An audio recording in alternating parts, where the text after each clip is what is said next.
ब्रह्ममुरारिसुराचितलिङ्गं निर्मलभासितशोभितलिङ्गं जन्मज दुःखविनाशकलिङ्गं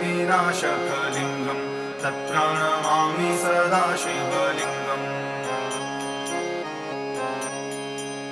देवमुनिप्रवराजितलिङ्गं कामदहं करुणाकरलिङ्गं रावणदर्पविनाशनलिङ्गं तत्प्रणमामि सदा शिवलिङ्गम् सर्वसुगन्धिसुलेपितलिङ्गं बुद्धिविवर्धनकारणलिङ्गं